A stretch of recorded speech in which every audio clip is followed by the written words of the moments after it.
Isn't this not the heyday of DSA, Democratic Socialists of America, my former organization and your current? Yes, well, we've just crossed 70,000 members. 70,000. I mean, when I was a member, I don't know if they had 10,000. Do you know what it was in the 80s? Like, I don't. Before this surge got going, it was about 5,000. 5,000. And Yeah. yeah, then the Sanders campaign brought a lot of people in. The AOC victory brought a lot of people in.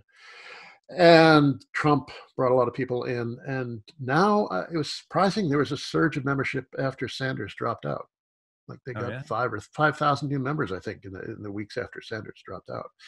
Because a lot of people want to continue the fight. And something I've thought all along was that the Sanders campaign was very important. It catalyzed a lot of movement on the socialist left.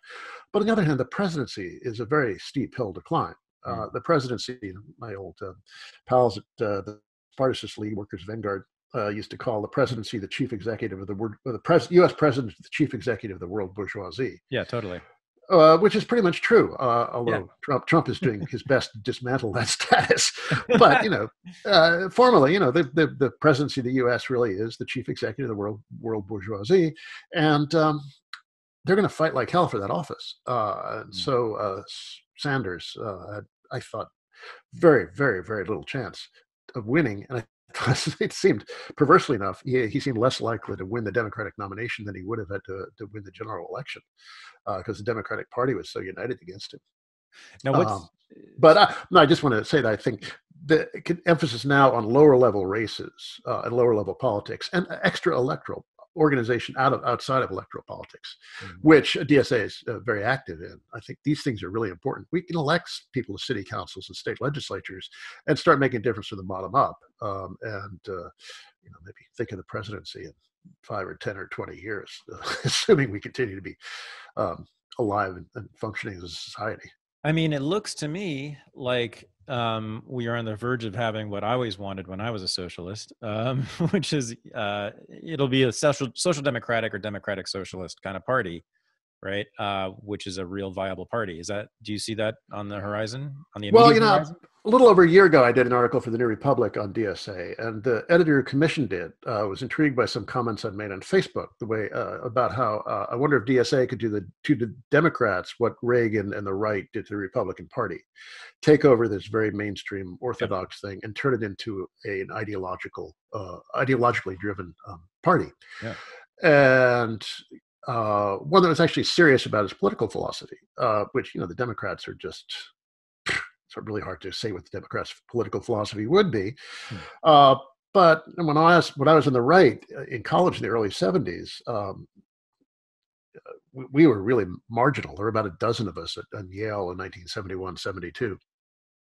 And then, 10 years later, Reagan was president, and that kind of conservatism, movement conservatism, had become, was ruling the country, and had completely taken over the Republican Party. And so I did some reading on just how the right took over the Republican Party. And one of the things they did was a lot of them were ex-communists and ex-Trotskyists from the 30s, who then entered the party using that kind of ideological and organizational discipline, even to the point of knowing how to sit in meetings for maximum disruptive potential. Like there's a certain diamond shape, I think, they chose to sit in, which they learned in their communist days. So I was wondering, well, could DSA do that to the Democratic Party? And so I asked a lot of people that question. I did a lot of interviews, 20 or 30 interviews for the piece. And most people thought maybe someday, or maybe it's become sort of independent party.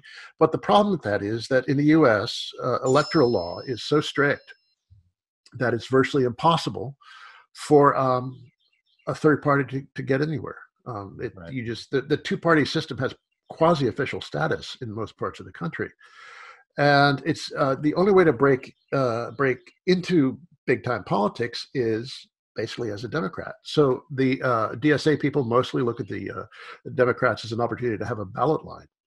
And Sanders, the Sanders campaign, he would have gone nowhere had he run as an independent. He would have been a sad green who gets 1% of the vote. And there's a kind of a laughing stock. And the Greens, constantly talking about breaking out of that 1-2% range, but they can't because the two-party system is so much a part of our our legal and political structures. So they just view the Democratic Party as a opportunistically. We're going to use it electorally. Mhm. And whether that someday DSA can become a third party, whether DSA is, in the jargon, is called a pre-party formation. These are open questions, but right now I think it's mostly just running on the Democratic line because that's the only way to break in. Right. So, but you have the whole Bernie wing of the party. You have even more serious Democratic Socialists with the DSA activists. You have the Squad, who, they are DSA basically in terms of their politics, right? Seems to me. And then you have the party nominating, of all people, Joe Biden. And I cannot imagine that party holding together with Joe Biden at the top of it and this whole rebellious, more than a faction wing of the party underneath him. I mean, they're not gonna, I mean, what people on the left despise this guy. I mean, I can't see how that's going to hold together. Can you? No, it's all very sad. I mean, I think Biden, I mean, it's Democratic primary voters, partly at fault, who thought they were making the safe choice. But he is a sad candidate. The party, that kind of thinking, that sort of centrist Democratic thinking, is really, really tired. They have no ideas, no energy left.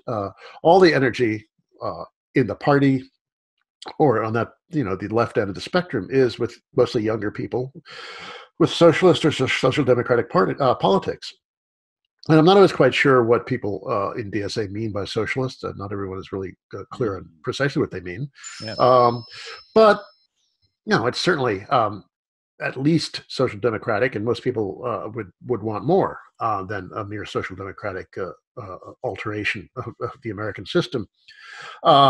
And if the U.S. were to turn it to Sweden, it would seem almost like a revolution Sure. to have that kind of flattened income distribution with a generous welfare state and the high level of taxation, just a high level of socialization of consumption and investment.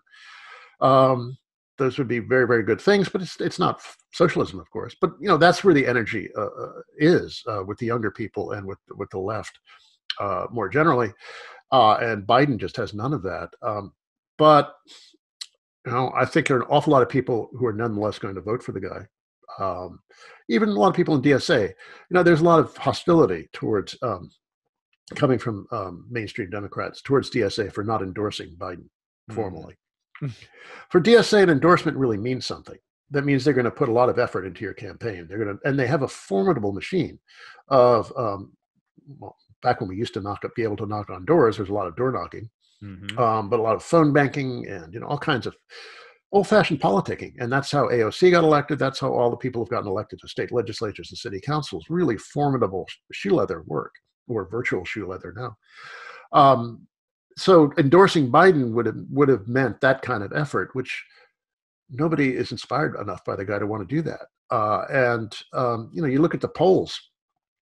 Biden's support mostly comes from people who are against Trump. Right.